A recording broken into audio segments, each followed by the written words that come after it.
Assalamualaikum warahmatullahi wabarakatuh. Video kali ini saya akan membahas lagi tentang masalah beberapa kasus atau fakta tentang DC pinjol yang datang ke rumah dan menagih hutang ke kalian.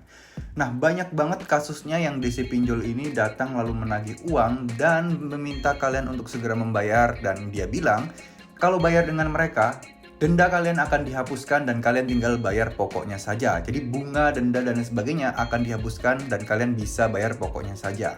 Nah, apakah benar demikian? Nah, jawabannya adalah tidak, teman-teman ya. Saya nggak tahu ada pinjol nggak yang menerapkan sistem seperti itu, tapi menurut keyakinan saya nggak bakal ada DC pinjol atau mungkin aplikasi pinjaman online yang menerapkan sistem seperti itu. Jika bayar di DC, otomatis kalian tinggal bayar pokok dan nggak perlu bayar bunga dan denda dan lainnya, teman-teman. Nah, kenapa saya membahas hal seperti ini? Karena banyak sekali teman-teman kita di luar sana itu yang kena tipu dari DC pinjol. Nah, sebenarnya ini bukan dari DC pinjol tempat dia yang meminjam uangnya ya, teman-teman.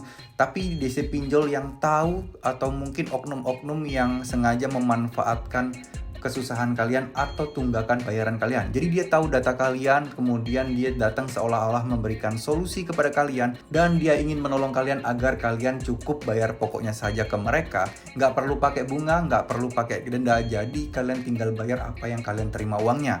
Nah, otomatis dengan begini orang yang awam dan orang yang mungkin sudah kepepet pasti sangat senang sekali mendengar berita seperti ini, teman-teman. Cuman sayangnya ini adalah angin surga belaka dan ini hanyalah pembohongan ya. Banyak sekali oknum-oknum yang mengaku DC datang ke rumah para debitur yang meminjam. Nah, di situ mereka memberikan solusi seakan-akan itu sesuatu yang sangat menolong, padahal itu tidak, teman-teman ya. Jadi banyak sekali yang kena tipu, nggak cuma 1-2 orang nih, banyak banget yang kena tipu. Dia bercerita kepada saya kalau dia itu kena tipu bahwa dia itu ditawari oleh DC dan dia bayar, tapi ujung-ujungnya selama sebulan 3 bulan nggak ada kabar dari DC tersebut, dan kemudian di aplikasi tempatnya itu juga masih dihitung hutang dan belum terlunasi sama sekali, teman-teman. Nah, oleh karena ini saya berharap kalian hati-hati ya, teman-teman. Tapi kalau bisa dibilang, bisa nggak sih bang, pinjol itu kita cuman bayar pokoknya aja? Kalau misalnya kita sudah telat berbulan-bulan, bertahun-tahun mungkin ya, bisa nggak sih kita ajukan untuk bayar pokoknya saja dan kita nggak perlu bayar bunga dan nggak perlu bayar dendanya? Nah, jawabannya bisa banget, teman-teman. Kartu kredit aja bisa, apalagi pinjol gitu ya. Nah, namun yang perlu saya tekankan itu nggak bisa instan ya, teman-teman. Perlu proses. Jadi kalian perlu melewati banyak proses tahapan ya, di teror lah, di maki-maki lah, di apapun lah, pokoknya intinya kalian akan diganggu terus-terusan sampai kalian membayar hutangnya. Namun jika kalian bisa bertahan dan kalian terus mengumpulkan uang untuk membayar atau mengumpulkan uang pokoknya saja, nah itulah saat kalian untuk bernegosiasi. Kalian ngobrol, kalian diskusi, kalian mengajukan permintaan untuk bayar pokok saja tanpa ada bunga, tanpa ada denda. Dan satu hal lagi yang perlu kalian ingat, kalian juga harus meminta surat bukti pelunasan, teman-teman. Jadi jangan sampai kalian sudah perjanjian, deal, kalian bayar, tapi kemudian hari tiba-tiba muncul tagihan sisa bunga dan denda dan lain-lainnya itu. Nah, dengan surat pernyataan pelunasan itu adalah bukti kalian bahwa kalian sudah melunasinya, teman-teman. Jadi kalau di kartu kredit itu, teman-teman, biasanya kalau kalian benar-benar macet kreditnya, nggak bisa bayar sekali, nggak bisa cicil sedikit-sedikit, itu selama 6 bulan full ya. Nah, itu baru kalian bisa mulai mengajukan keringanan bunga, pemotongan bunga, diskon bunga, dan lain sebagainya. Bahkan mungkin bisa sampai menggratiskan, teman-teman.